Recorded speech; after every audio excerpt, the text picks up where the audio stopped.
et que cette confrérie, en fait, avait un peu des controverses avec certains préceptes de l'islam. Mais en fait, il était plus musulman que bien d'autres. Et donc, il a été banni, et sur sa tombe, quand il a été enterré, sur sa tombe, on n'a rien inscrit, parce qu'il est banni dans son pays, malgré qu'il ait prix Nobel de physique.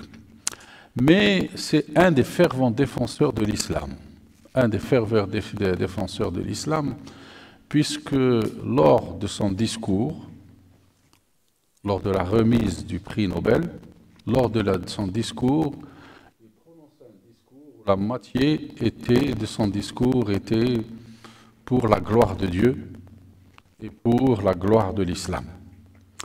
Et il commença son discours par Surat al-Mulk. Vous voyez ici, Surat al-Mulk. Surat al-Mulk, c'est-à-dire de façon générale, elle dit « Plus profond nous cherchons, plus grand est notre étonnement, plus grand est notre émerveillement pour ce que nous contemplons. » De façon générale, il leur a dit « Cette surah a été pour moi le déclencheur de ma vision de cette nouvelle théorie que j'ai mise en place en physique. » Et c'est donc dans ce contexte, pourquoi en fait? Il a dit, pourquoi? Parce que كتقروا هذه الصورة هل ترى في الفطور فارجع البصر كرتين ينقلب إليك البصر خاسئا وهو حسير. C'est-à-dire que si vous voyez un défaut dans cet univers, ne pensez pas que c'est un défaut, allez plus profondément dans la quête de la vérité, et vous allez être émerveillé par ce que vous allez découvrir. En fait, cette théorie qu'il avait mise en place est essentiellement basée sur la symétrie. Que cet univers est basé fondamentalement sur la notion de symétrie. Et si vous ne voyez pas la symétrie à l'échelle macroscopique, à l'échelle de nos sens, allez plus profondément dans cet univers, allez profondément dans les choses, c'est-à-dire dans l'infiniment petit. Et plus vous allez dans l'infiniment petit, plus vous allez découvrir des symétries, et parmi elles, les supersymétries. Ça veut dire que même s'il n'y a pas de symétrie à l'échelle macroscopique, la symétrie, elle existe au niveau microscopique. Et ça, c'est quelque chose de fondamental. C'est pour ça que Abdus Salam est, pour moi, il devrait être un symbole pour la jeunesse musulmane, c'est-à-dire que nous pouvons, nous aussi, avoir des prix Nobel dans différentes disciplines juste par rapport à l'intelligence. L'intelligence n'a pas de race et elle n'a pas de couleur. C'est pour cette raison que l'intelligence, il faut juste de l'abnégation, de la passion. Donc, pourquoi j'ai mis ceci? C'est-à-dire toute notre conférence va être autour de ces aspects-là, c'est-à-dire de la beauté de cet univers. Qu'est-ce que ça veut dire la beauté de cet univers? Comment définissons-nous la beauté dans cet univers et comment définissons-nous que cet univers est exceptionnel? Alors, tout d'abord, parce que, comme je l'ai dit la dernière fois, la réalité pour nous est relative et n'est pas absolue. Chacun voit la réalité par rapport à ses sens. C'est-à-dire que c'est nos sens qui déterminent la réalité, ce que nous contemplons et ce que nous voyons. C'est grâce à nos yeux, c'est grâce à la saveur, c'est grâce à l'audition que nous contemplons cet univers. Et donc, ça veut dire que notre existence dépend de nos sens, et donc notre existence par rapport à la réalité dans laquelle nous vivons dépend de nos sens. Mais est-ce que cette réalité est la vraie réalité absolue de cet univers? Parce qu'en réalité, ce que nous percevons, nous allons voir, n'est qu'une infime partie de cet univers. Et pour cela, j'ai dit que ce sont des paradoxes en fait. Pourquoi ce sont des paradoxes? Parce que nos sens ne peuvent pas percevoir tout. C'est un filtre. Je prends que par exemple, nos yeux. Nos yeux ne peuvent pas percevoir tout le spectre de la lumière. Ils ne perçoivent que le spectre visible, c'est-à-dire parce que nos yeux filtrent cette onde électromagnétique.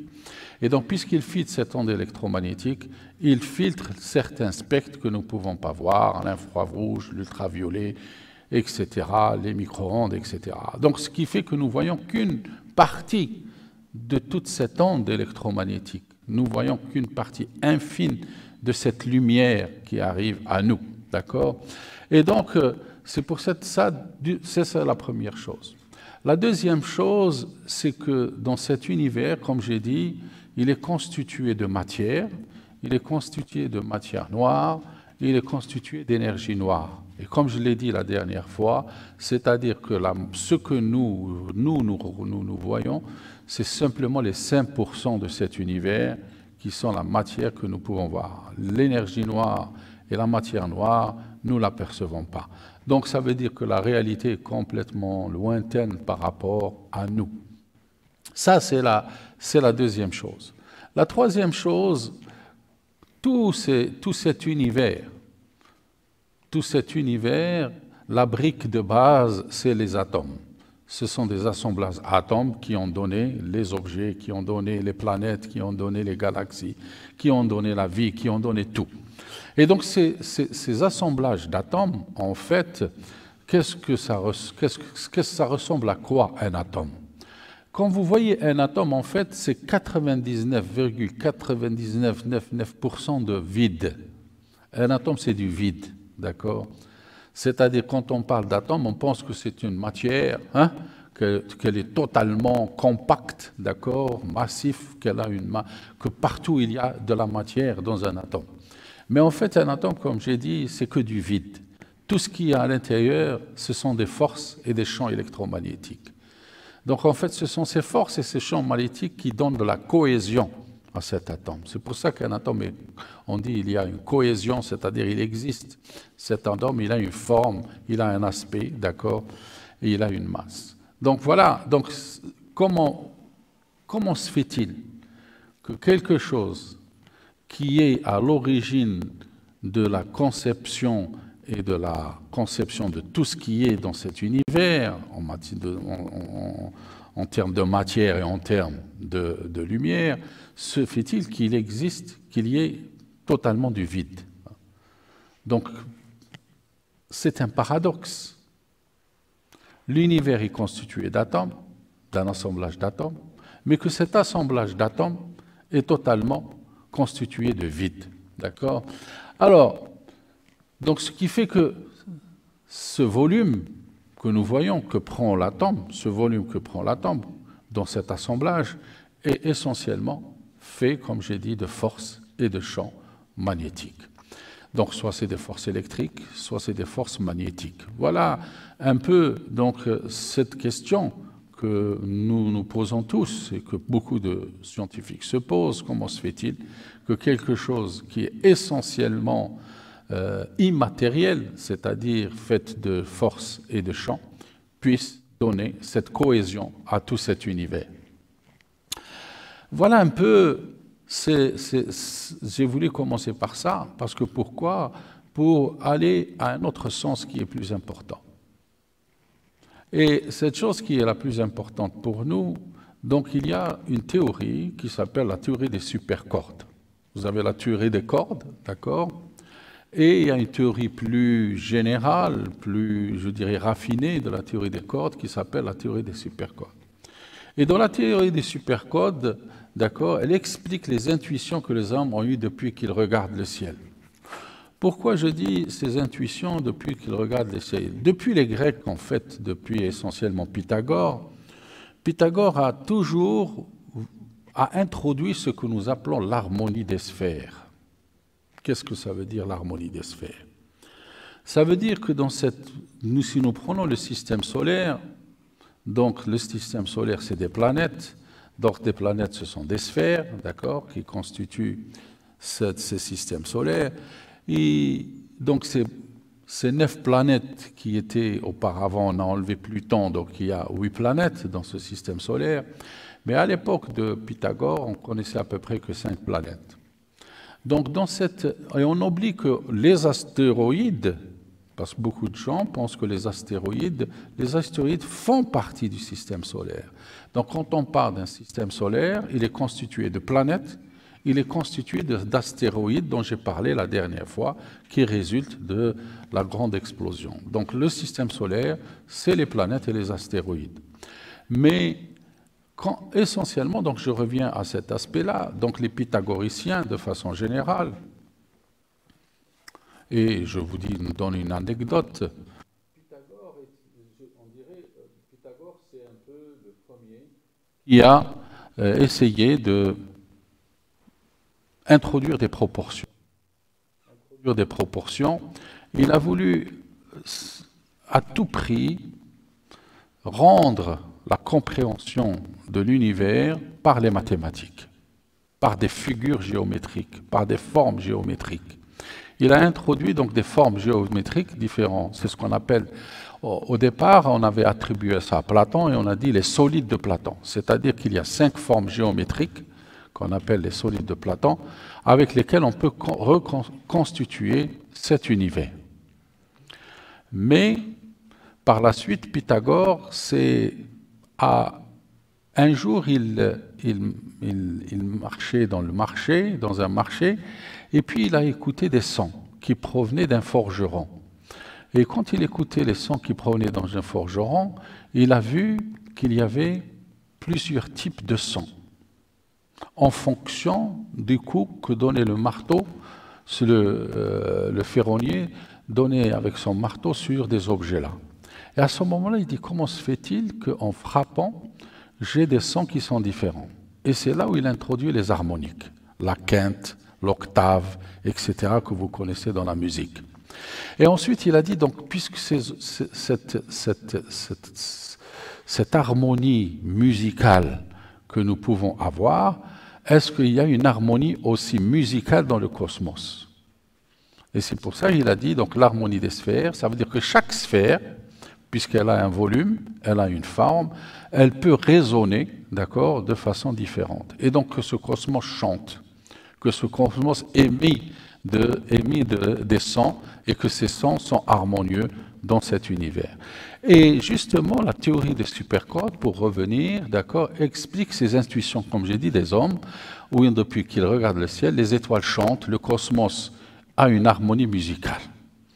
Donc la théorie des supercordes, en fait, explique pourquoi ce cosmos, d'accord, il y a une harmonie musicale dans ce cosmos. Et je vais vous faire écouter la NASA à travers les sondes qu'elle a envoyées dans l'espace, d'accord. Elle a essayé, d'accord, de collecter tous les sons, d'accord, qui sont émis dans le cosmos. Donc elle a fait donc cartographier tous les sons du cosmos et elle a fait une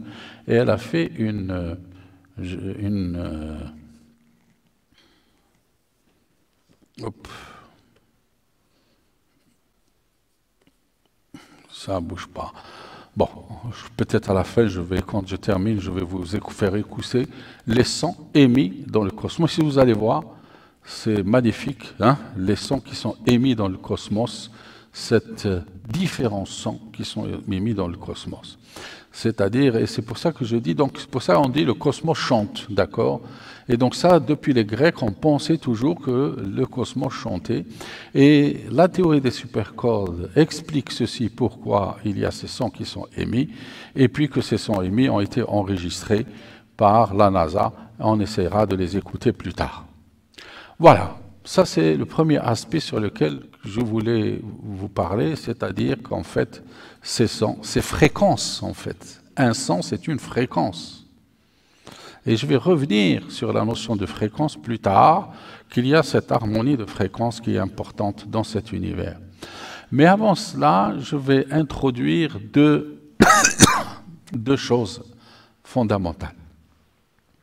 La première, toujours comme j'ai dit, nous allons essayer d'expliquer cet univers par des mathématiques. La première, c'est la suite de Fibonacci. Fibonacci est un mathématicien italien qui a séjourné à Béjaïa. Si vous ne le savez pas, Fibonacci a séjourné une partie de sa vie à Béjaïa, et on raconte même que cette suite qu'il a émise, d'accord, a été mise au point à Béjaïa. Et en fait, c'était l'histoire, on raconte que c'était dû à la reproduction des lapins. Que la reproduction des lapins suivait cette suite mathématique, c'est-à-dire cette formule mathématique. Les lapins, quand ils se reproduisaient, lignée par lignée, d'accord, génération par génération, ils suivaient cette forme-là. Qu'est-ce que ça veut dire? Une fixe de Fibonacci, c'est quoi? C'est-à-dire quand vous avez, si vous avez 0 plus 1, ça fait 1. C'est-à-dire que toujours, le nombre suivant, d'accord, c'est le nombre précédent, hein, plus le nombre qui suit. Donc ça veut dire que 1, si je lui ajoute le précédent, c'est quoi? C'est 1, donc 1 plus 1, ça fait 2. Et puis ensuite, le prochain, ça sera 0 plus 1, c'est les anciens, c'est-à-dire le 2, d'accord, plus le 0,01. Donc ça fait 3. Et ainsi de suite. 2 plus 3, ça fait 5. 3 plus le prochain 5, ça fait 8. D'accord? 5 plus 8, ça fait 13. Et ainsi de suite. Donc ça, c'est ce qu'on appelle... Donc vous voyez la suite de Fibonacci, c'est 0, 1, 1, 2, 3, 5, 8, 13, 21, 34. Et en fait, les lapins se reproduisent comme ça. Le premier donne naissance à 1, ensuite le deuxième donne naissance à 2, et ainsi de suite. Et vous voyez que la reproduction des lapins, elle explose. Hein? À un moment donné, elle explose. Vous avez un nombre très important de lapins qui naissent. Donc ça, c'est ce qu'on appelle la suite de Fibonacci. Donc rappelez-vous ceci. Le deuxième nombre, c'est ce qu'on appelle le nombre d'or. D'accord? Le nombre d'or, c'est ce qu'on appelle phi. Et sa valeur, vous voyez, elle est 1,61.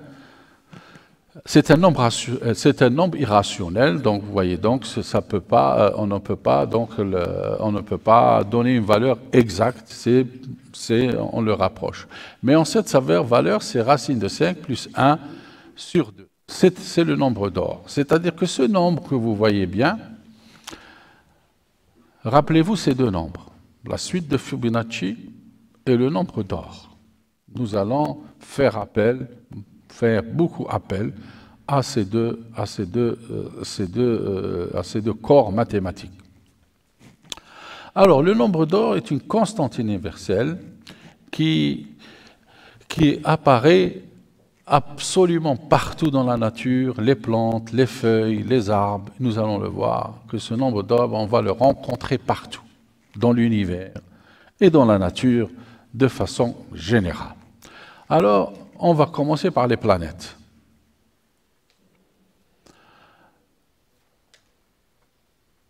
Les planètes, comme vous voyez ici, il y a une étude dernière qui a été faite par des Africains du Sud, parce qu'on spéculait beaucoup, est-ce que ce nombre d'or, on pouvait le rencontrer dans le cosmos par rapport au système solaire, etc.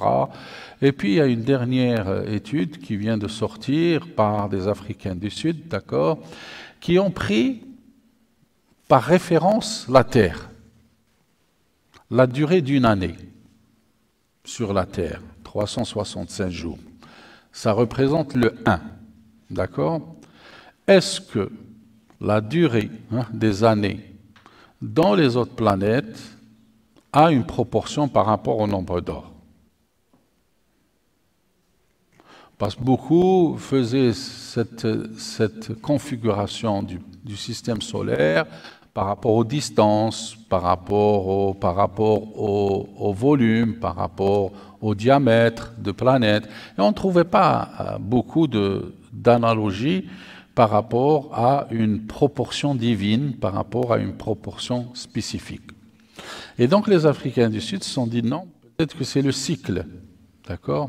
C'est l'orbite, c'est-à-dire combien fait la rotation de la Terre autour du Soleil, combien fait la durée d'une rotation des planètes autour du Soleil.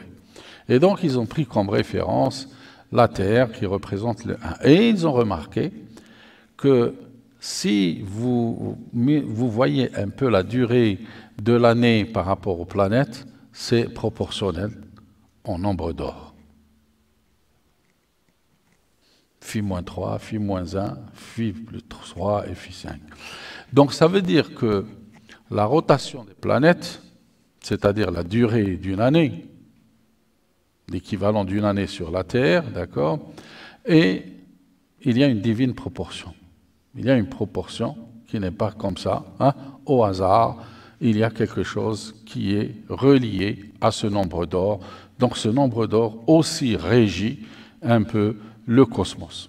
La deuxième des choses, quand vous voyez la Terre et la Lune, voilà, la Terre et la Lune, donc quand vous voyez ici la Terre et la Lune, on remarque bien ici, donc vous voyez, on prend la distance du centre de la Terre au centre de la Lune, et ensuite le diamètre de la Terre. Et la distance que vous voyez, regardez, les proportions.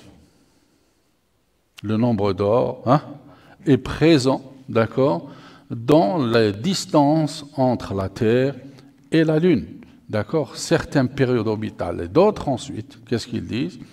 Donc ça, c'est la première constatation, que la relation entre la Terre et la Lune n'est pas comme ça, n'est pas fortuite, hein, elle est régie par un nombre. Et ce nombre d'or, c'est un nombre d'or qui régit cette relation entre la Terre et la Lune. Et on a remarqué que plusieurs périodes orbitales dans le système solaire, c'est ce que j'ai dit, d'accord, obéissent ce que j'avais donné tout à l'heure à cela.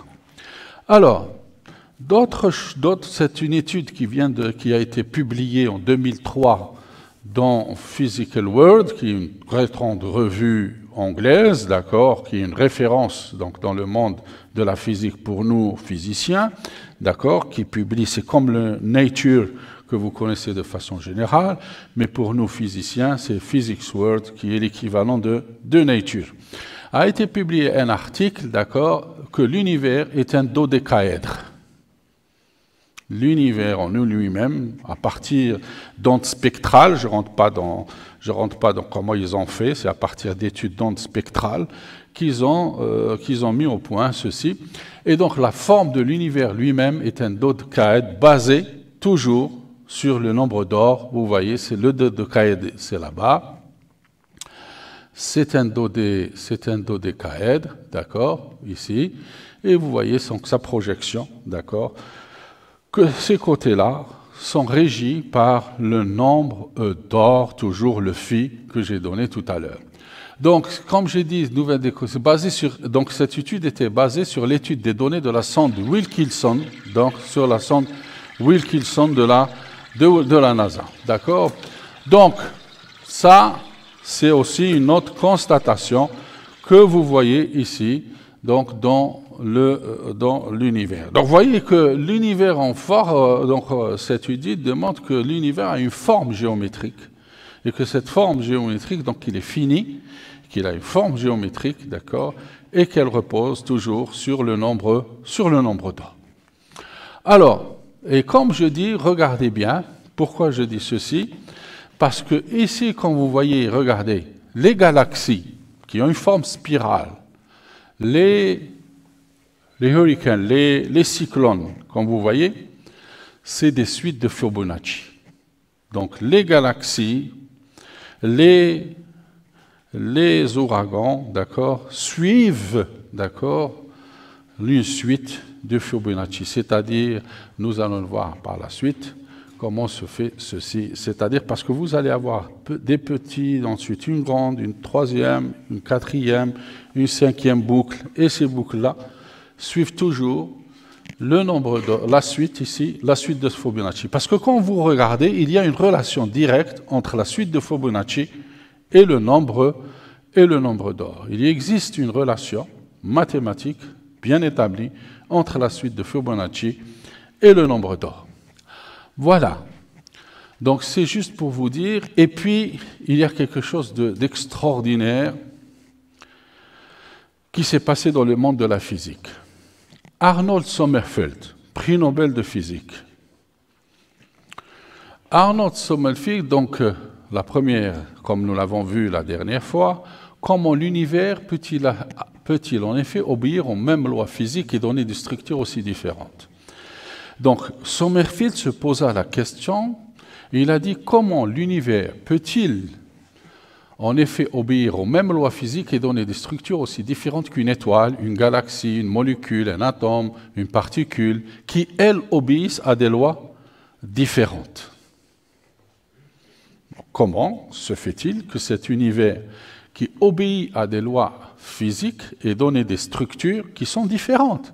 Une molécule est différente d'une galaxie, une galaxie est différente d'une étoile, une étoile est différente d'un atome, et ainsi de suite. Comment? Donc il s'est posé cette question. Et puis, regardez, quand on a mis sa stèle, d'accord, comme vous allez un peu partout, il y a cette petite formule que vous voyez là-bas, alpha égale E au carré, d'accord, H bar C. Donc vous voyez que alpha est lié à deux constantes universelles, qui est la constante de Planck et la vitesse de la lumière. E est la charge de l'électron, d'accord? E est la charge de l'électron, H c'est la constante de Planck et C c'est la vitesse de la lumière. C'est lui qui a découvert cette formule. Comment? On va le dire, qui fait jeter l'idée pour ceci. Alors, c'est ce qu'on appelle alpha, la constante de structure fine. Ça ne peut pas être une constante universelle, puisqu'elle est déjà liée à deux constantes universelles. D'accord? Donc alpha, comme j'ai dit, et sa valeur, c'est 1 sur 1,37, mais pas 1,37, c'est 1,37, quelque chose. J'ai juste là mis pour l'écriture, j'ai mis 1 sur 1,37, d'accord? C'est un nombre sans dimension, d'accord? Qui indique des rapports de masse, des rapports de force, différentes quantités physiques. Ce alpha peut représenter soit une masse sur une masse, puisqu'il est sans dimension, soit une force sur une force, soit une autre quantité, une pression sur une pression, une température sur une température. Donc il représente en fait un rapport de grandeur physique, d'accord, de grandeur physique. Il ne fait pas tout à fait, comme j'ai dit, 1 sur 1,37, ce qui a l'avantage d'être un grand nombre, mais pas trop grand. Son inverse est petit, mais pas trop proche de 0. Ce qui joue un rôle considérable, et ça, il ne faut pas l'oublier, dans l'ordre de la matière, de la lumière et du vide.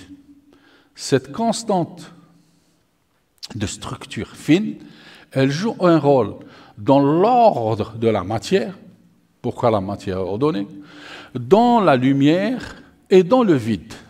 C'est-à-dire qu'elle peut définir des grandeurs physiques, soit par rapport à la matière, soit par rapport au vide, soit par rapport à la lumière.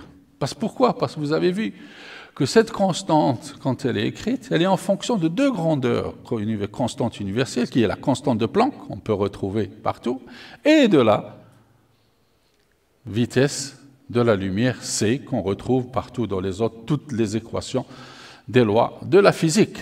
Alors, elle est incontournable en physique, cette constante structure. Premièrement, regardez qu'est-ce qu'elle fait, cette constante. Elle règle la manière dont la lumière interagit avec la matière.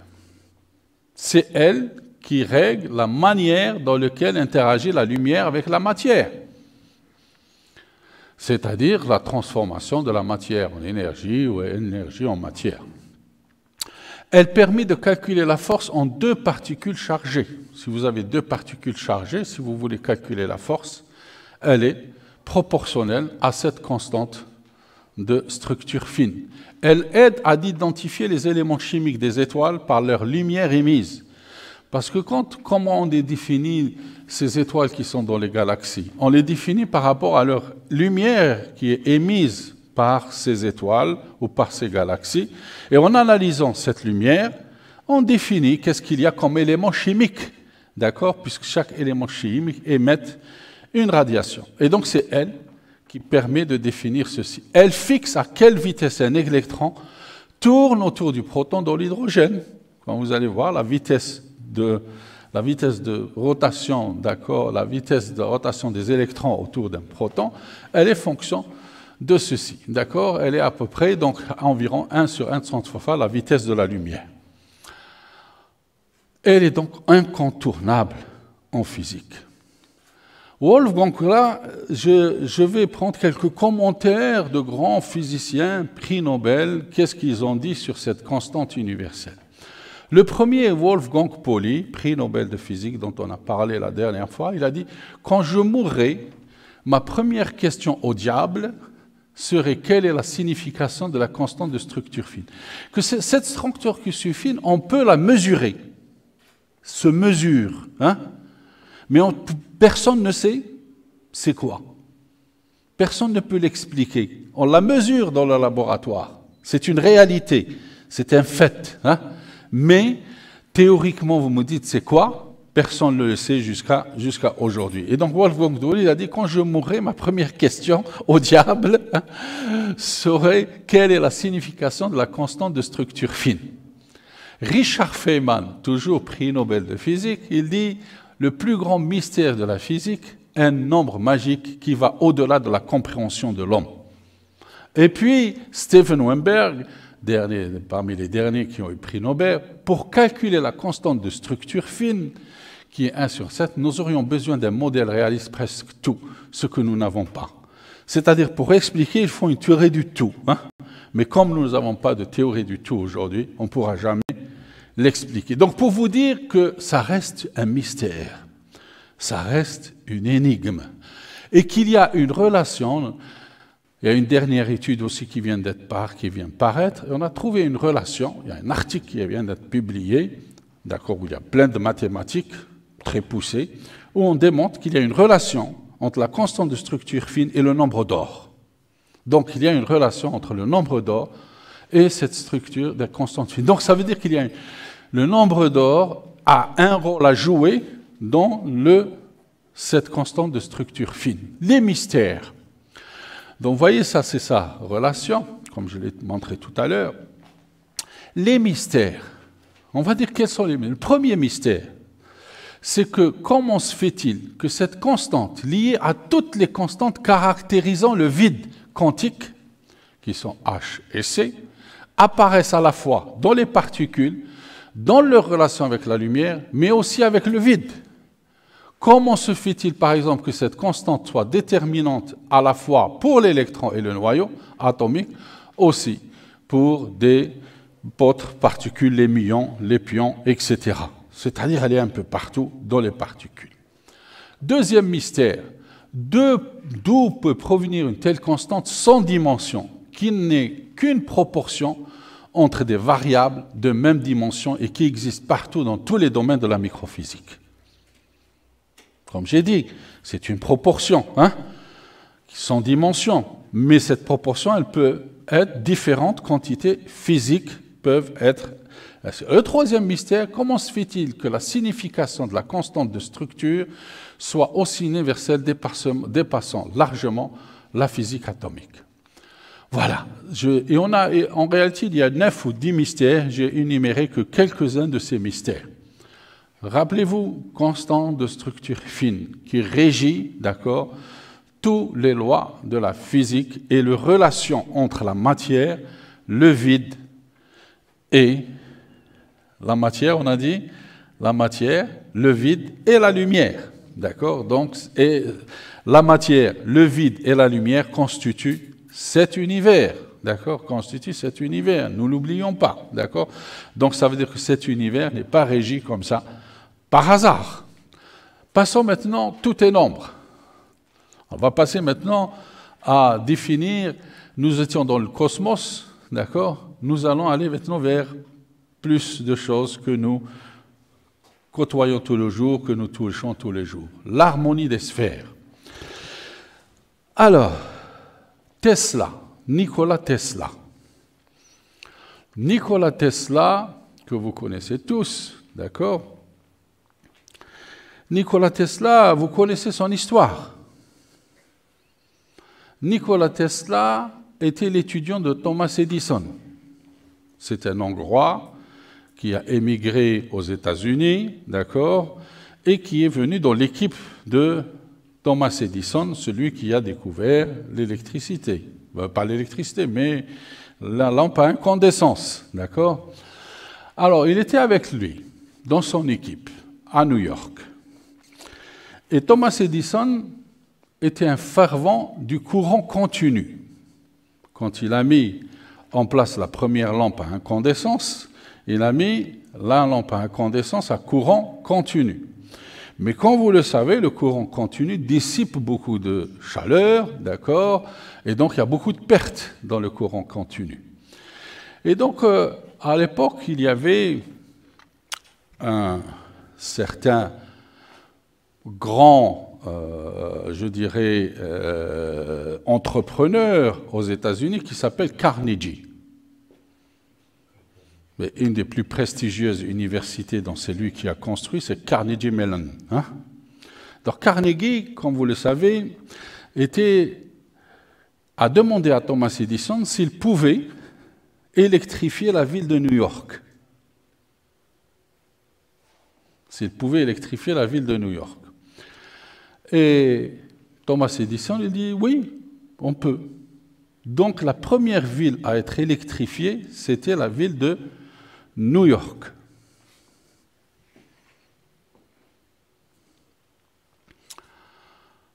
Par le courant continu.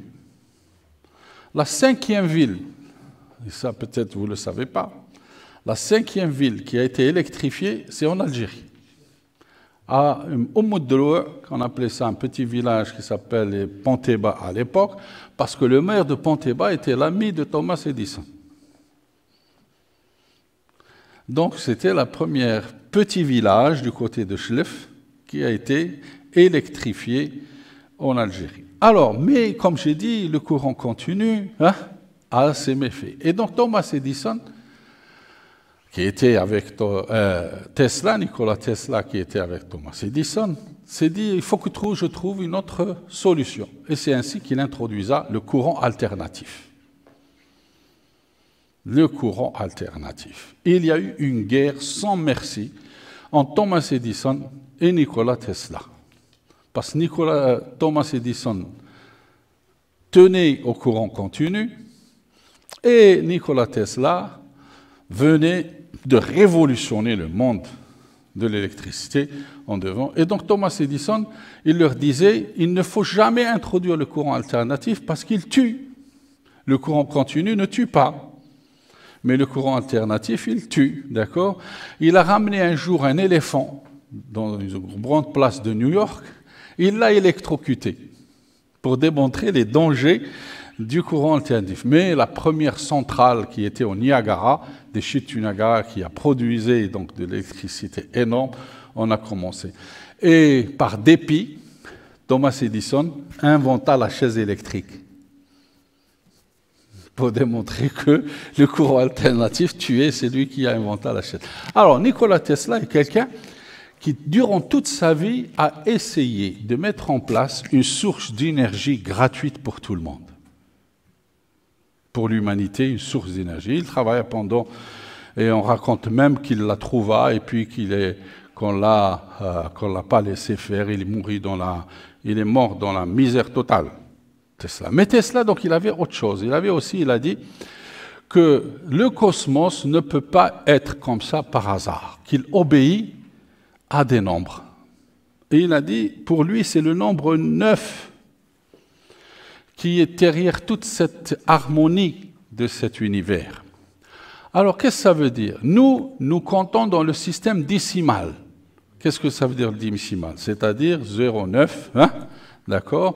Et puis 10, 11, 12, etc. Il a dit maintenant, si on raisonne dans un système à 9, c'est-à-dire congruence 9, d'accord? Ça veut dire qu'à 9, je reviens, à 1, et ainsi de suite. Et donc, il n'y a pas de 0. Il n'y a pas le 0, puisque nous sommes à 9 chiffres, d'accord? Alors, ça veut dire que quand vous avez 18, par exemple, vous ne pouvez pas avoir 18, vous allez faire l'addition. 1 plus 8, ça fait 9, d'accord? Alors on va dire, 9 fois 2, ça fait combien? 18. 18, 1 plus 8, ça fait 9, d'accord?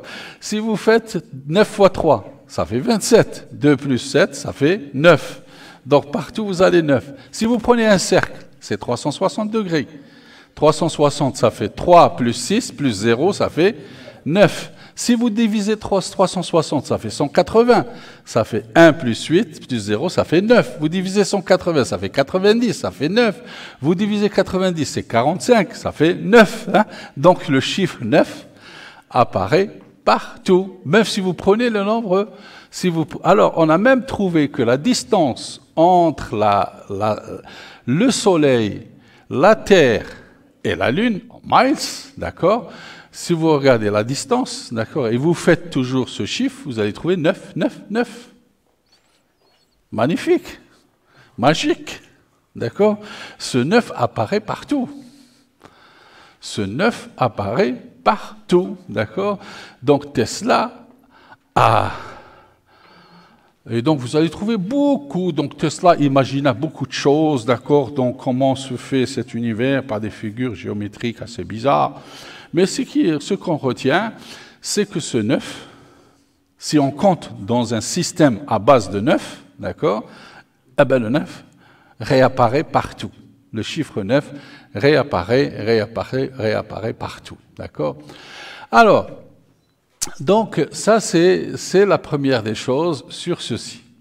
Et puis vous avez un autre nombre, qui est un nombre, le mystère du nombre 6174.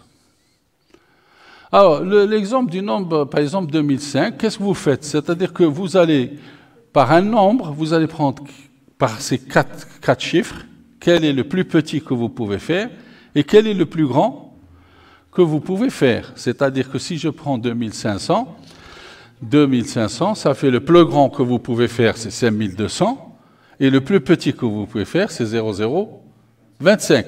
Donc si vous faites la soustraction du plus grand plus petit, vous continuez, vous allez tomber sur 6074 et ça va continuer 6174. Et c'est-à-dire que vous allez toujours aller vers ce chiffre de 6174. D'accord? Prenez n'importe quel chiffre, et vous faites son plus grand moins son plus petit, vous continuez, à la fin vous allez trouver 6174. Ça, je le donne pour les mathématiciens, s'ils peuvent nous expliquer comment que ça se passe. Voilà. Ensuite, maintenant,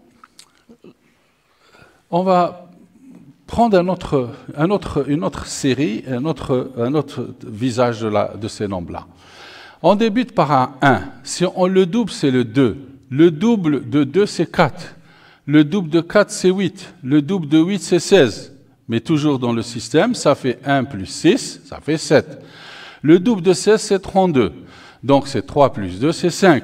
Le double de 32, c'est 64. Donc ainsi de suite. Si l'on continue indéfiniment, on a la série 1, 2, 4, 8, 5, 1, 2. Qu'est-ce que vous remarquez?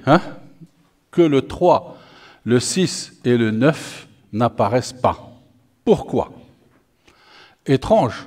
Quand on double le 3, c'est 6. Le double de 6, c'est 12. 12, c'est 1 plus 2, c'est 3. Encore une fois, ici, c'est le 9 qui n'apparaît pas. Et ainsi de suite, vous allez 3. Mais si vous doublez 9, il en reste toujours 9, 30, toujours le 9 qui va apparaître. Bon, ça pourquoi j'ai dit ceci. D'accord? Et donc, je reviens par la suite toujours à cette suite de Fibonacci. Donc, on l'a vu, je répète, la suite de Fibonacci. Qu'est-ce que ça veut dire, la suite de Fibonacci? Comme je vous dis, on va prendre d'abord dans cette fibre de Fibonacci avec la relation avec le nombre d'or. Tout d'abord, qu'est-ce que ça veut dire une spirale d'or? Une spirale d'or, puisqu'on a dit les galaxies, c'est des formes spirales. Les ouragans, c'est des formes spirales. Les escargots, c'est des formes spirales, d'accord? Beaucoup de choses dans la nature, c'est des formes spirales. Un pain, c'est des formes spirales, d'accord? Alors, voyez donc la première spire. Vous avez la première spire. C'est quoi? Ça veut dire, en latin, ça veut dire Eudem mutata ergo. Ça veut dire déplacer, je réapparais à l'identique. Si vous me déplacez, je réapparais à l'identique. C'est-à-dire qu'un gros, vous le déplacez dans un petit, ça réapparaît de la même façon. Regardez, cette spirale que vous voyez ici, voilà, elle est là. C'est la plus grande, d'accord? Elle est là. Elle est toujours circonscrite dans un quart de cercle. C'est toujours un quart de cercle, d'accord? Voilà le premier quart de cercle, d'accord? Le deuxième, donc si je vais plus petit, un autre quart de cercle. Si je vais plus petit, un autre arc de cercle. Si je vais plus petit, un autre quart de cercle. Si je vais plus petit, un arc de cercle. Si je vais plus petit, c'est un autre arc de cercle. Et donc si vous faites la relation, le rapport entre cette distance et cette distance-là, c'est le nombre, la proportion, c'est le nombre d'or. Donc toujours le grand côté sur le petit côté dans lequel le quart de cercle est circonscrit, c'est le nombre d'or. Et donc vous voyez, regardez, donc vous voyez que ça se répète, cette spirale. Elle est là, elle est là, elle est là, elle est là, elle est là, elle est là, hein? D'accord? Et donc ça forme la spirale. Et donc si vous regardez un escargot, c'est cette suite. C'est ce qu'on appelle la spirale d'or. Et puis vous avez l'angle d'or. C'est 137,5 degrés. L'angle d'or apparaît quand on divise un cercle en deux sections dont les deux longueurs sont dans un rapport égal au nombre d'or. Le chou-fleur, le pain, d'accord, c'est tout ceci. Et donc si vous allez regarder, si vous allez regarder ici la première, par exemple le pain, vous allez prendre la première, la deuxième, la troisième couche, la quatrième couche, elles suivent la suite de Fibonacci. Vous avez donc la suite de Fibonacci, 1, 2, 3, 5, 7, 13, hein, et ainsi de suite. Comptez, une fraise, ou une ananas, hein, ou un chou-fleur, hein, et amusez-vous, et vous allez voir que ces spirales-là suivent une suite de Fibonacci. Donc ce n'est pas par hasard que c'est ainsi. Le langage de l'univers sont aussi des lois de mathématiques. La reproduction des cellules.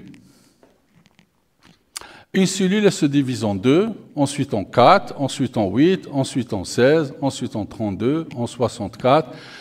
Et comme je l'ai dit tout à l'heure, comme je prends toujours, le 8, le 16 c'est 7, le 32 c'est 5, le 64 c'est 1, toujours dans la reproduction cellulaire n'apparaissent pas le 3, le 6 et le 9. Alors, ce qui rapproche de cette divine proportion nous semble beau ou parfait. Ça, Ramanujan, d'accord, comme j'ai dit, développer donc les nombres représentent la projection du plan invisible dans le visible, d'accord, voilà. Donc ça, c'est par rapport au nombre que nous avons vu. Maintenant, tout est fréquence. On a dit tout est nombre, maintenant tout est fréquence. La première chose, c'est la fréquence 432. Ça, les musiciens, ils vont adorer ça. Parce que la musique, quand vous réglez vos instruments de musique, avec un diapason, aujourd'hui, on les règle toujours sur la fréquence 444 Hz. D'accord? On les règle toujours sur cette fréquence 440. C'est la fréquence des diapasons pour régler les instruments de mesure. Mais il y a une longue histoire sur ce 440. Comment on est arrivé à 440? Avant 1934-36, on ajustait les instruments de musique, on accordait les instruments de musique sur la fréquence 432.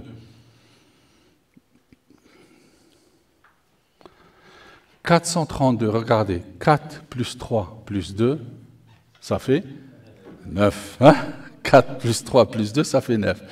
Et on dit que la fréquence de vibration, de résonance du corps humain, il résonne à 432 Hz.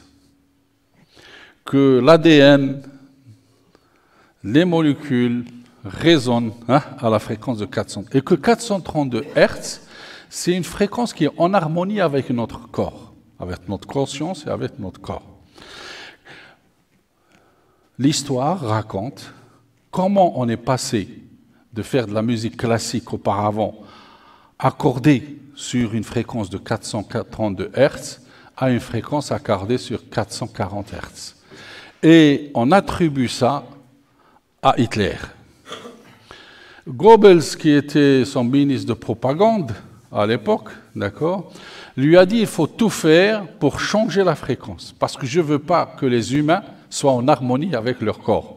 Et on pourra plus les dominer, parce qu'ils seront perturbés, d'accord, et on pourra plus les dominer. Et donc, on dit que c'est eux, que c'est les Allemands, d'accord, et que son ministre a tout fait pour changer. Et effectivement, 1940, on a changé, d'accord, l'accordéon. Et donc, toute la musique qui se joue aujourd'hui, elle se joue à 440 Hz. Seul, il y a un groupe de musique qui a continué à jouer sur 432 Hz, c'est qui? Les Pink Floyd. Et il y a maintenant des logiciels qui convertissent la musique, votre musique qui est sur 432 Hz, 440 Hz, sur 432 Hz. Et les gens disent que quand on écoute la musique, cette musique, la même musique, hein, en 432 Hz, on sent un apaisement du corps. Je ne l'ai pas encore essayé, hein, il faut peut-être l'essayer, d'accord. Mais c'est vrai que la musique de Pink Floyd, elle est vraiment apaisante, apaisante au corps. Voilà, c'était des ingénieurs du son, voilà, en plus. Donc c'est pour ça qu'ils pouvaient accorder ceci. Donc voilà, ceci. Alors, et certains chercheurs, comme je l'ai dit, se sont aperçus que l'eau se cristallise sous des formes harmonieuses quand elle est soumise à un diapason à 432 Hz, alors qu'elle se cristallise lorsqu'elle reçoit des vibrations à 400 et de la manière anarchique et abstraite. C'est-à-dire que quand on regarde une microcristallite de l'eau, quand il commence à se cristalliser, on regarde la forme au microscope de cette cristallite d'eau au microscope qui a été soumise à une fréquence de 432 Hz et une molécule d'eau qui a été soumise de l'eau qui a été soumise à 440, on voit que celle qui était à 432 Hz, elle est belle, et celle qui a été soumise à 440, elle est vraiment aucune forme anarchique, et vous pouvez trouver ces formes-là sur YouTube. Donc, existe-t-il vraiment une fréquence naturelle? Et que la fréquence naturelle est 432 Hz, d'accord? Rappelez-vous ça. Hein? Deuxièmement, la résonance de Schumann.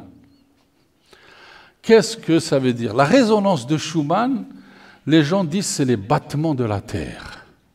On a le battement تاع القلب et la terre aussi, elle bat. Elle a un pouls. Et on dit que c'est les battements, la résonance de Schumann. C'est quoi la résonance de Schumann? C'est en fait des champs électromagnétiques qui se trouvent sur l'ionosphère. C'est-à-dire sur la... C'est eux qui sont responsables de la foudre.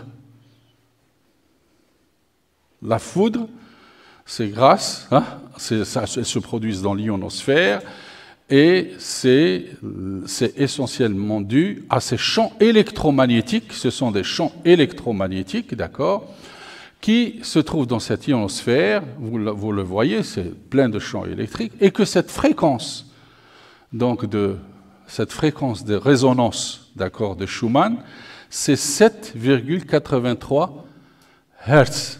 Faites le total, 7 plus 3, ça fait magique. Hasard, coïncidence, d'accord?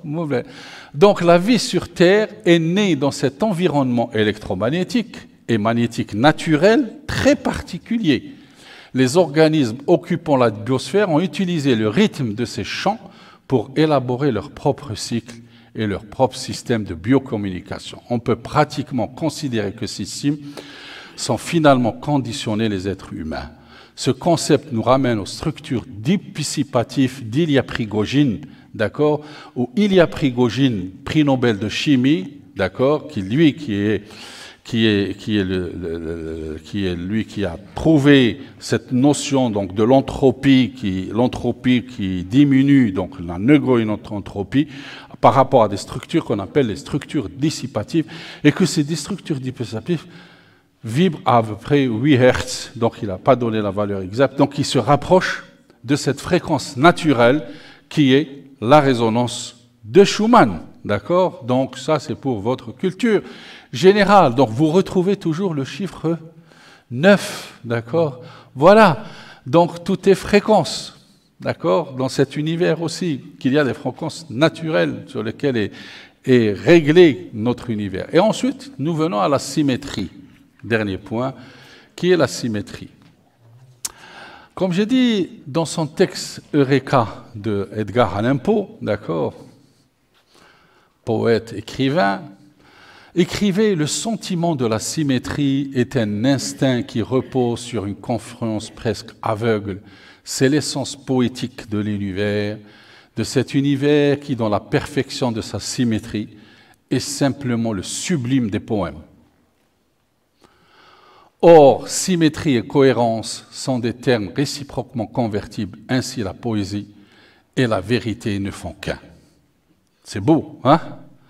C'est-à-dire qu'en fait, l'univers, c'est le plus beau poème qui puisse exister, parce qu'il est basé sur la symétrie.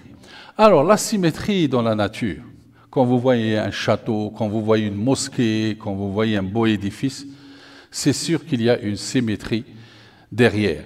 C'est la symétrie, d'accord, il y a toujours une symétrie, c'est-à-dire la juste mesure.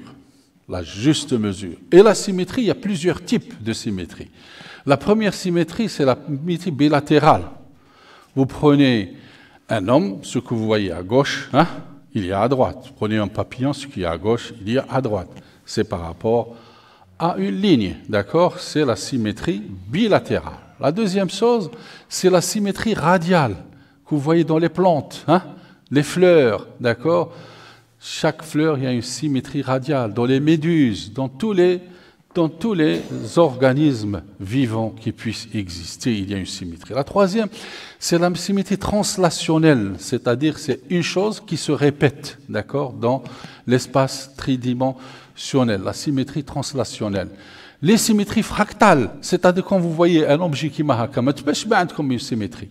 Mais en fait, si vous regardez bien, d'accord, ça repose sur un élément, le même qui s'est répété dans les 3 dimensions. Hein, il y a une structure initiale qui s'est répétée à 3 dimensions, même de façon désordonnée, chaotique, mais qui a donné une chose, qui a une forme. D'accord? C'est ce qu'on appelle la symétrie fractale. Donc tout ce que vous voyez dans la nature n'est pas par hasard. Il y a une symétrie cachée derrière. Et c'est pour ça, rappelez-vous, Suratul Mulk. Hein?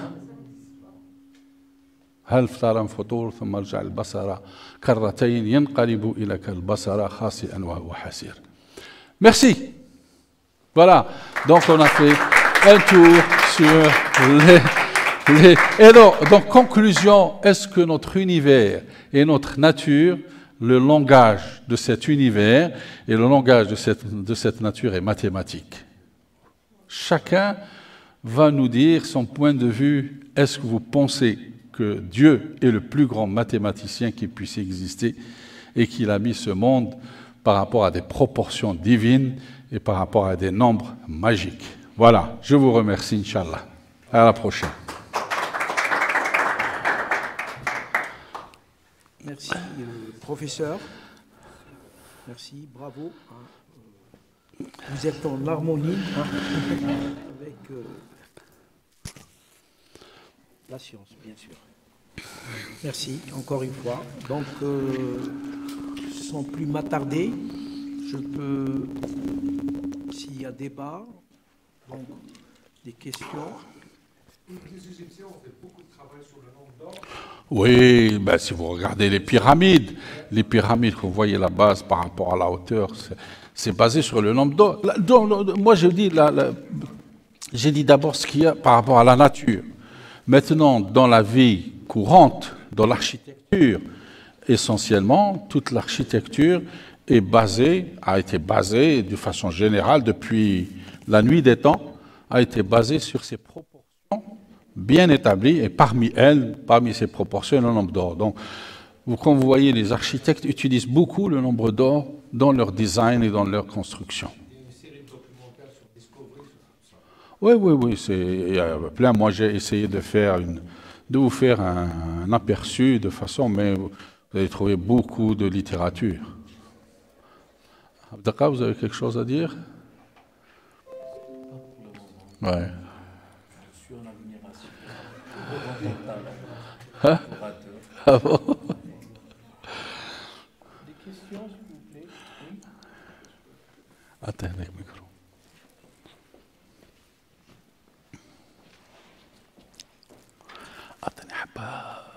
Tout d'abord, je tiens à remercier M. Aouarek pour cette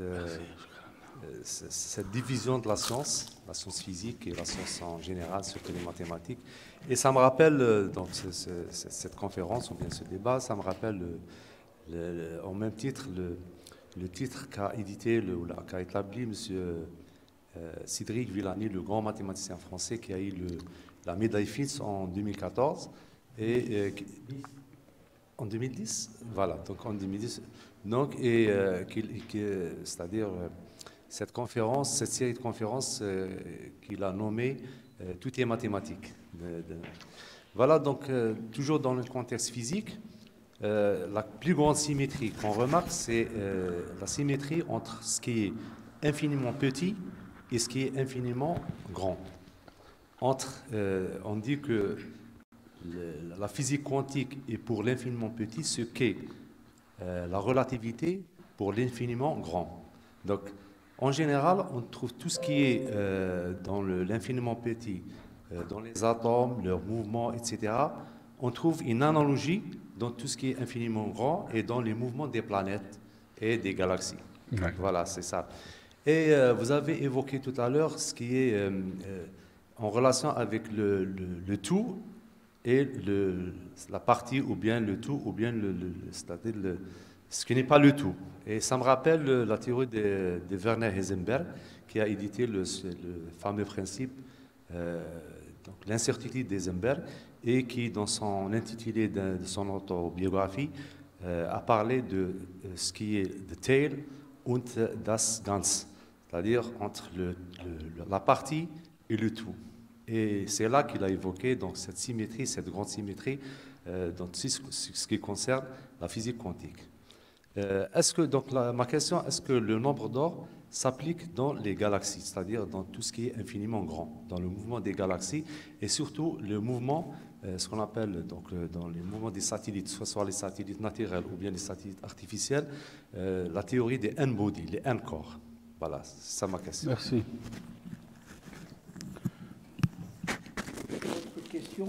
Donc on va enchaîner d'abord avec cette question. Bon, par rapport au nombre d'or, comme j'ai dit, pour les galaxies, ça a été prouvé, d'accord, que les spirales, donc la forme spirale des galaxies, suivait une suite de Fibonacci, et que la suite de Fibonacci a une relation intime avec le nombre d'or. Donc ça, il n'y a pas d'équivoque, c'est-à-dire qu'il y a une beauté, hein, d'accord, cachée dans cet univers par rapport à un nombre qui est le nombre d'or. D'accord? Même pour les ouragans, ça c'est une preuve. Maintenant, quand vous dites la mécanique quantique ou l'infiniment petit ou l'infiniment grand sont régis par deux physiques différentes, d'accord? Vous avez le même système planétaire pour un atome, d'accord? Il suit le même système planétaire. Vous avez donc un atome, vous avez un proton autour duquel tourne sur des orbites plusieurs types d'électrons, d'accord? Mais que vous ne pouvez pas expliquer, d'accord, par rapport à la théorie classique qu'il faut introduire. Parce que pourquoi vous ne pouvez pas l'expliquer? Parce que, un, ce n'est pas aussi massif que le système, et deux, l'atome c'est du vide, d'accord? C'est plus des champs, d'accord, que de la matière. Et quand il y a des champs, on a plus de possibilités de les décrire par des ondes, par des fonctions d'ondes, que par des corpuscules, c'est-à-dire par une... Donc, ça veut dire que dans la mécanique quantique, Mais les équations sont tous du même type, en fait. Quand vous voyez les équations de la mécanique quantique ou les équations de la mécanique macroscopique, la relativité ou la mécanique classique, il y a toujours ce principe de symétrie. Les équations sont symétriques. Et c'est ça la beauté de ces équations mathématiques, parce qu'elles sont symétriques. Et donc, ce qui fait que le fait qu'ils sont symétriques, ils ont le même sens. Parce que parfois, on se pose la question, on dit que vous avez parlé du principe de Heisenberg. Et vous dites, parce que beaucoup disent c'est le principe d'incertitude de Heisenberg. C'est-à-dire que delta x fois delta p est supérieur ou égal à h bar sur k. C'est-à-dire que si on connaît la position avec exactitude, on ne peut pas connaître la vitesse avec exactitude. Alors que dans le monde réel, si on connaît la vitesse avec exactitude, on peut connaître la vitesse, la position avec exactitude. Ça, c'est les lois de la physique à l'échelle macroscopique.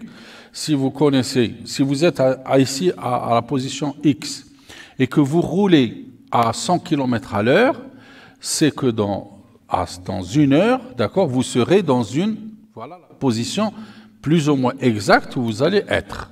Mais que dans la mécanique quantique, c'est pas possible.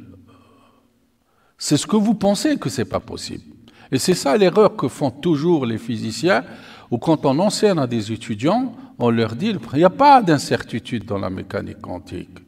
Parce que delta, ça veut dire que dans la mécanique quantique, si je connais la position avec exactitude, je ne peux pas connaître la vitesse avec exactitude, en contradiction avec la réalité, avec la mécanique classique.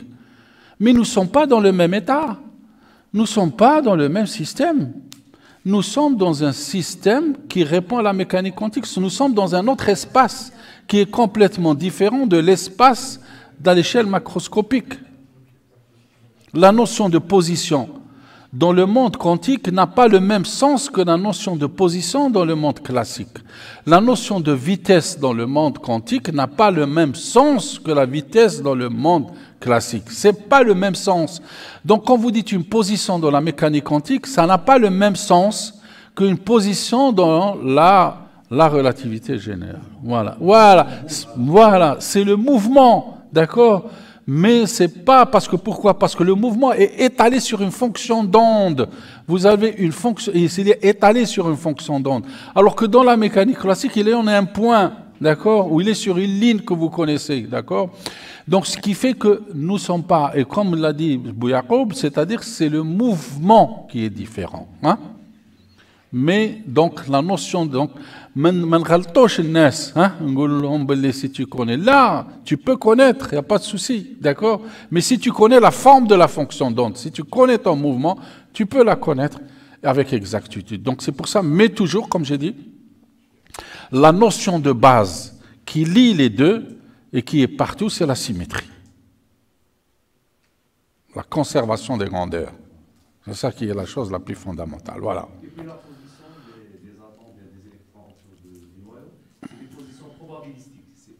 Position déterministe. Donc c'est comment Ah oui, on est dans l'indéterminisme. On est dans l'indéterminisme.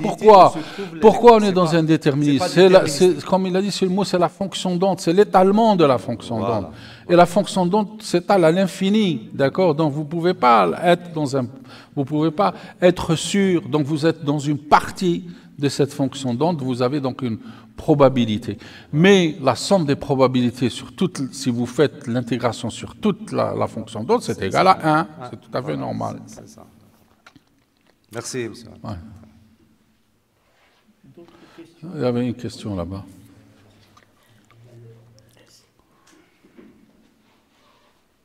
Je vous remercie, monsieur Aourek.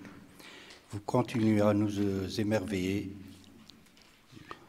par vos conférences de haut niveau. Je voudrais placer un verset ou deux du Coran. On ne peut pas s'en passer, monsieur. On ne peut pas s'en passer. Une conférence aussi de haut niveau comme celle-là, malgré que vous avez énoncé un seul verset, mais tellement que c'est beau, on ne peut pas s'en passer d'ajouter des versets.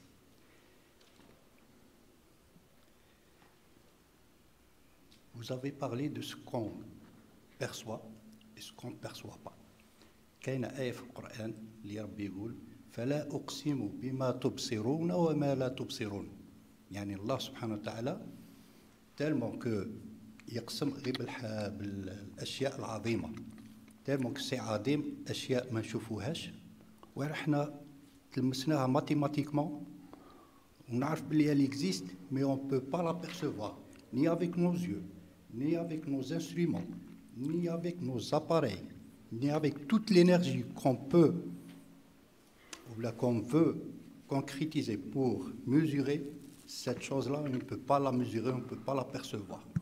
Notamment la matière noire, qui reste toujours un mystère, et notamment l'énergie noire, qui reste toujours un mystère, et à savoir si on est dans la bonne voie ou là nous sommes déroutés. Parce que jusqu'à présent, on n'a pas perçu les deux matières, que ce soit l'énergie noire ou la matière noire. Et ça me tape dans l'esprit, je ne suis pas faqih ou alim ou كذا, إنما رانا نهضروا. Bien sûr. رانا نهضروا وجاتني آية واحدة أخرى كي كنا نهضروا على لي زارموني. كاين آية تاع وكل في فلك يسبحون. ربي يذكر الشمس والقمر والليل والنهار والنجوم ثم يقول وكل في فلك يسبحون. كل في فلك يسبحون. Et si on voit la théorie des champs, qui est une théorie qui tient ses racines et qu'elle a été mise à l'épreuve, elle a un très haut degré de vérité, on voit que toute particule a les deux aspects. Elle a l'aspect corpusculaire et l'aspect ondulatoire. Et dernièrement, quand on a détecté le boson de Higgs, c'était une particule qui se mue dans un champ de X, c'est-à-dire les deux à la fois. La particule de X, le boson de X, dans un champ de X. كل في فلك يسبحون. Même la particule, même le photon, quand on le voit, l'envoie, photon par photon, c'est-à-dire il se met en onde. كأنه فلوكة رايحة في البحر. هذا التخيل تاعي على كل حال، ما هو لا تفسير قرآن ما والو، رانا نتناقشوا. Et pour l'harmonie sphérique, même le corps humain émet des ondes. Des ondes, et elle est perceptible par tout le monde, sans qu'on le sache. Par le subconscient, on peut percevoir les ondes qu'on émet mutuellement. Et ça a été étudié dans la psychologie, dans une science qui traite le comportement humain. Et pour qu'il y ait une bonne empathie, on dit qu'il faut être au même diapason que la personne qu'on est en train de parler. يعني نحاول نكون في نفس la fréquence، في نفس الحركات تاعه، في نفس la personne اللي تكون en face ليها، pour que je le mette en confiance. تكون كاينه une bonne communication, et ça s'étudie dans le marketing. ونشكرك بزاف يا استاذ. شكرا. لا راك هذا كما قال لك تنورنا بالاضافات ها. Parce que comme vous avez dit, il y a un terme qui revient beaucoup dans le Coran, et كل واحد ويعطيه التفسير تاعه. القدر. Pour moi, le qadr, c'est la mesure. خلقنا كل شيء بقدر. C'est-à-dire qu'on a tout créé par rapport à une mesure. Parce que bzaf يقول لك القدر c'est autre chose. ولكن pour moi, il y a beaucoup aussi qui pensent comme moi, beaucoup de physiciens que je connais en Angleterre, des Pakistanais, etc., qui pensent que la notion de qadr, il y a la mesure. Tout a été créé par mesure. Hein? La mesure est fondamentale dans la création de l'univers. Il y a toujours une mesure. Alors, tout ce qui a été créé a une mesure, une proportion. ماشي قضية تاع كيما علاه راني نقول لك يعني باش ندخلوا ونقولوا لا سويت والنون دوبل هذه ما غاديش تلقوها في القرآن ولكن la mesure de façon générale hein, c'est quelque chose de fondamental dans l'islam, d'accord, la mesure. Et que la mesure, c'est sur laquelle a été construit cet univers, il a été construit par une mesure. Donc la mesure a été... Hein?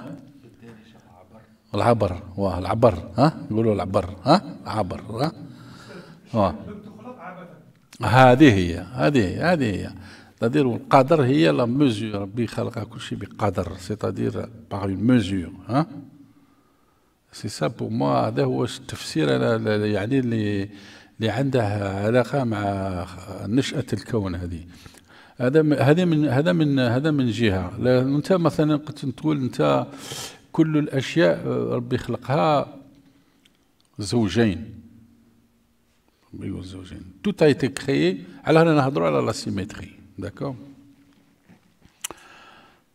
l'électron le positron d'accord le plus le moins hein le mâle la femelle tout a été créé toutes les particules qui existent dans cet univers il y a toujours la particule et l'antiparticule. Il y a une seule particule qui n'a pas d'antiparticule. C'est quoi? Le photon. La particule qui transporte la lumière.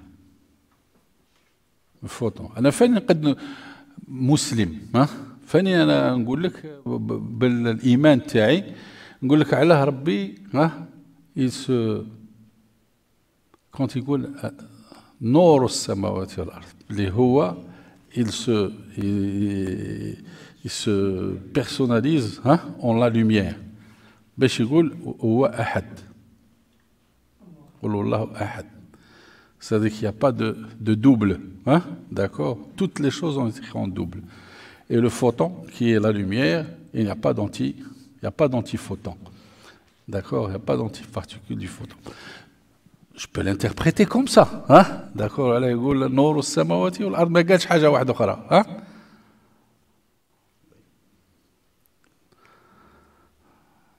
Donc, je peux, d'accord, Allah ya'lam, hein? Allah ya'lam, maintenant, par rapport à ma petite connaissance de ces choses-là. Et donc, vous dites, c'est onde particule.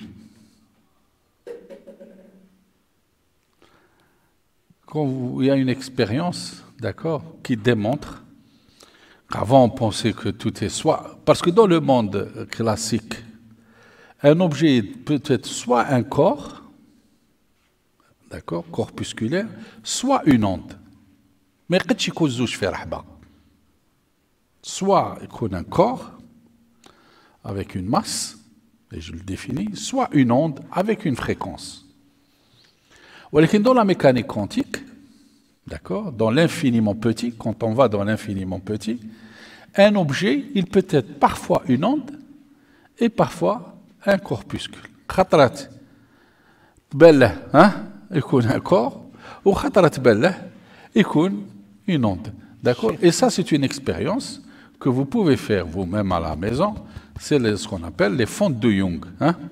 Double fente, l'expérience de double fente de Young. Vous pouvez envoyer un photon ou là vous pouvez envoyer un ensemble d'électrons et vous allez avoir des interférences de l'autre côté qui démontrent, d'accord, que vous avez donc comme une onde, ce qu'on appelle des interférences, ou là des franges uniques qui correspondent à des... Donc, c'est-à-dire qu'à l'échelle de l'infiniment petit, un objet peut se comporter comme une onde et comme une corpuscule. C'est-à-dire qu'il m'a Donc c'est de l'indéterminisme. مانيش عارف لا يكون كور ما نعرف يكون اينون. دونك علاش الميكروسكوبيك هذاك الشيء مفهوم، ولكن على الشال ديال الميكانيك هذا علاش هذا يأديني؟ هذا يأديني لي باش نتوصل باللي لا ميكانيك كونتيك على الشال لا ميكانيك كونتيك كما قلت انت حنا عباد on peut se comporter parfois comme des ondes et parfois comme des corpuscules. كي تقول انت هذاك باللي je m'entends bien avec lui. Hein? Le courant passe, nous sommes sur la même onde. Hein? D'accord, c'est des attributs qu'on fait à des choses-là. D'accord, nos ondes, on est en diapason et nos fréquences sont en résonance tous les deux. D'accord. Donc, en fait, c'est vrai, parce que parce que la conscience, si je prends la conscience de façon générale, la réflexion, la conscience, c'est pas immatériel, c'est pas matériel, hein? C'est quelque chose d'immatériel. Comment elle fonctionne? C'est des signaux à l'intérieur, hein? C'est des signaux qui se font dans l'intérieur, c'est comme un ordinateur. Et ces signaux, c'est quoi? C'est des ondes, d'accord, qui se font. Donc il y a un échange dans le cerveau, et il y a beaucoup aujourd'hui qui font maintenant de la neuropsychiatrie de façon générale, qui est basée sur la mécanique quantique, où ils introduisent d'autres percepts par rapport à cela, comme vous l'avez dit. Mais maintenant, ce qui est important, c'est par rapport à ce que j'ai dit. Hein? Est-ce qu'il y a une fréquence naturelle sur laquelle tout l'univers est basé? L'être humain est comme une horloge. Hein? Vous allez la régler à cette fréquence naturelle. Est-ce qu'il y a une fréquence naturelle? Donc, comme je dis, beaucoup pensent que la fréquence naturelle, c'est 432 Hz. On la retrouve un peu presque partout, d'accord, dans les organismes vivants. Maintenant, est-ce que ça peut donner... ce qu'on appelle de la médecine alternative. Il y a beaucoup de médecine alternative, ce qu'on appelle de la médecine orthomoléculaire. Il y a ce qu'on appelle maintenant beaucoup de gens qui font de la médecine orthomoléculaire. Parmi eux, celui qui a développé la médecine orthomoléculaire, comme vous le savez, c'est Linus Pauling, prix Nobel de chimie. Linus Pauling est un prix Nobel de chimie et qui a eu aussi un prix Nobel de la paix. C'est le seul qui a eu 2 prix Nobel dans 2 disciplines différentes, la paix et la chimie. Et Linus Pauling, donc, c'est lui qui a découvert la vitamine C, d'accord? Il a dit qu'on pouvait tout traiter avec la vitamine C. Il a introduit cette médecine orthomoléculaire et par la suite, donc, il y a maintenant il y a une association en Algérie qui est connue qui développe de la médecine orthomoléculaire. Il y en a un qui est très connu à Tlemcen et qui a son cabinet à Tler, il s'appelle le docteur Barli, qui développe donc la médecine orthomoléculaire ici en Algérie, et qui traite beaucoup de maladies avec la médecine alternative. Donc c'est la médecine alternative. Comme j'ai dit, une des méthodes, c'est par les ondes, c'est-à-dire par exemple de l'eau, on lui émet des ondes à 432 Hz, hein, donc il y a une sorte de relaxation de l'eau, et qui fait que quand vous prenez cette eau, elle est plus bénéfique par rapport à chose. Parce que vous savez que l'eau que nous buvons, nous, cette eau que nous buvons, d'accord, elle n'est pas toute qui m'a on dirait relaxante par rapport à notre corps. Parce que l'eau, 5% de l'eau naturelle que nous buvons est une eau relaxée. Toute l'autre eau, c'est une eau désordonnée. Et vous savez qu'est-ce que ça veut dire une eau relaxée? Parce que quand vous prenez une molécule d'eau, c'est H2O. D'accord? Pour former une molécule d'eau, c'est plusieurs molécules qui vont s'assembler. D'accord? Et ce sont les liaisons hydrogènes.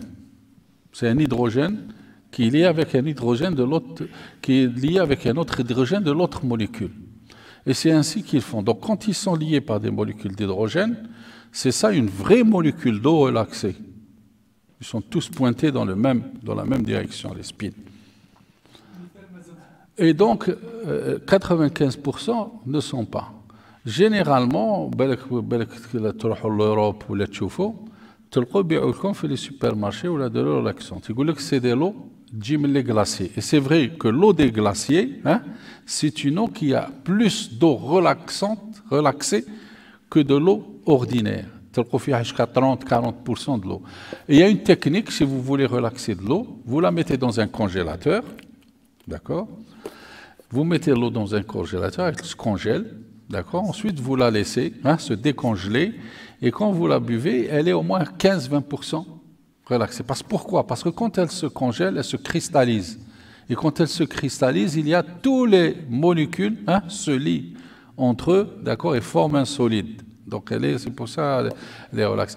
Et généralement, quand on boit de l'eau, le corps humain passe son temps à relaxer cette eau.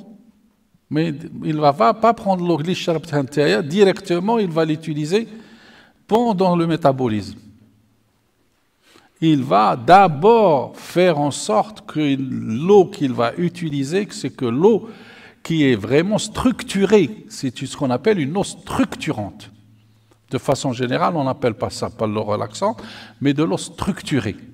Une eau structurée. Donc l'eau est structurée et donc l'organisme va passer plus de temps à structurer l'eau pour qu'il puisse passer dans les cellules et dans les organes.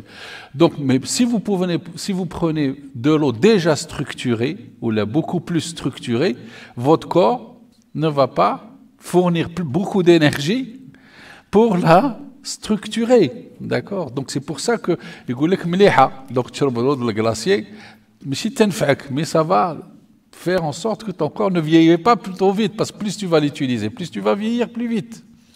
Donc c'est pour ça que c'est de la jouvence, ça va vous donner, donc ça va. Et donc ça c'est beaucoup plus, comme j'ai dit, de la mécanique quantique, donc relaxer. On peut relaxer, on peut structurer de l'eau, généralement aussi maintenant, on fait beaucoup de structuration de l'eau avec des ondes magnétiques, des ondes électromagnétiques. Donc il y a aussi donc une forme de l'onde, pourquoi? Parce que la molécule c'est une onde, hein? On est dans des ondes, il y a une résonance, donc ce système de résonance va structurer de l'eau. Voilà, je ne vais pas parler de cela. Voilà, s'il y a d'autres questions. S'il y a d'autres questions, s'il Ouais, vous plaît. ouais. Vous donnez le micro?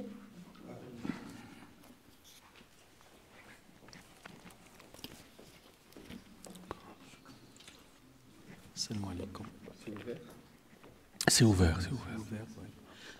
Moi, je vais revenir un peu en arrière sur les suites de Fibonacci. Ouais. La suite de Fibonacci, telle que tu l'as décrite, c'est juste... En fait, ce n'est pas Fibonacci qui est intéressant, c'est le nombre d'or qui est associé à Fibonacci. Mais la nature est pleine de nombres qui mériteraient de s'appeler des nombres d'or. La suite de Fibonacci est un cas particulier d'une situation très très générale qu'on appelle les suites récurrentes linéaires, qui vont donner chacune son nombre d'or. La suite de Fibonacci est la plus simple. Ça consiste simplement à dire que le troisième terme est la somme des deux qui l'ont précédé. Qu'un terme est obtenu en faisant la somme des deux précédents qui l'ont précédé. Mais on peut envisager des formulations beaucoup plus générales. Par exemple, le nème terme, c'est la somme de 2 fois celui qui l'a précédé juste avant, plus 17 fois celui qui était avant, plus 15 fois celui qui était avant. On peut envisager des tas de situations comme ça. Et chacune de ces suites récurrentes va donner naissance à un nombre qu'on peut appeler un nombre d'or. On peut se poser la question, est-ce que ces nombres apparaissent dans la nature comme le nombre d'or apparaît déjà dans la nature? Le fait qu'on ne les ait pas observés ne signifie pas qu'ils n'y sont pas. Je pense qu'il est très probable qu'on en trouve. Il y en a, pour toutes les suites, mais au moins pour certaines d'entre elles. Il y en a. Parce que Fibonacci reste profond, mais très simple. Exactement.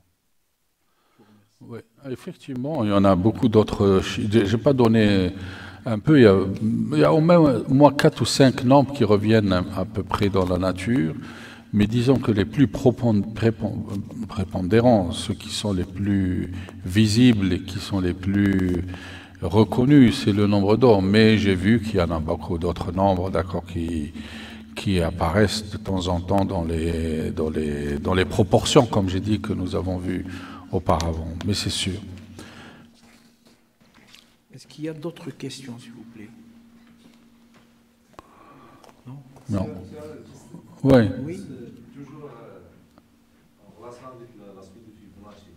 Je pense qu'il y a une structure qui a été fabriquée à partir d'une sphère, un genre de sphère, à partir de petits éléments qui suivent la suite de Fibonacci. Ma mémoire Oui, on peut. Il y a beaucoup de géométries qui ont été, des géométries qui sont basées sur ça. Il y a beaucoup. Ouais.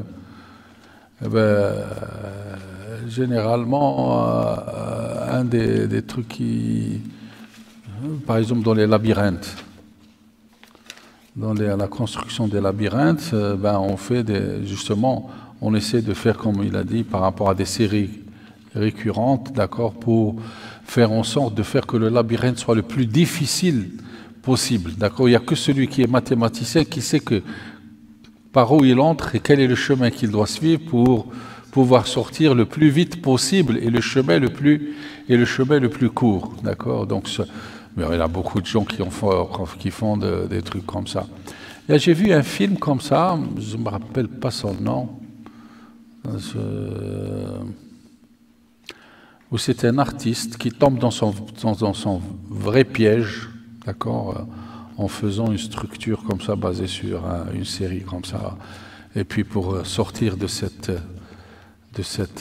structure, il passe toute sa vie pour essayer d'imaginer un moyen de pouvoir sortir. Je ne me rappelle pas du titre. Voilà, c'est bon. Une question, peut-être, oui, professeur. Vous avez parlé d'escargots. Oui. Vous savez que la ville de Paris est construite ou là, disposée. Les arrondissements, ils sont sur l'escargot. Ouais. Ah, ça, je ne peux pas te dire. Alors, voilà. Si on a fait en sorte de faire en sorte de forme de spirale pour pouvoir faire, en se basant sur la suite de Fibonacci, ça, règle d'or, je ne peux pas te dire. Là, mais mais, oui, bien sûr. Oui, une spirale. Voilà, exactement. Mais bon. Voilà, c'est comme il a dit. Donc, si une spirale, elle suit vraiment la spirale d'or, ou là, elle suit une autre spirale, je ne sais pas. S'il n'y a pas de questions, je vous remercie. À la prochaine, à lundi. Merci beaucoup. Merci. Merci, professeur. Merci. Le Cosmos, je vais leur faire écouter le son du Cosmos. Relaxant, j'espère. Je ne sais pas si c'est relaxant.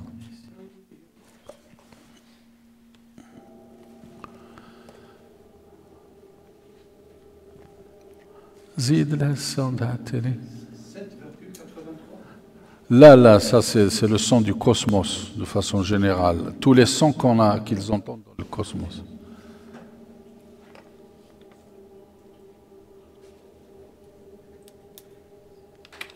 Bon, voilà, donc vous pouvez le trouver, il y a des vidéos qui sont dans le...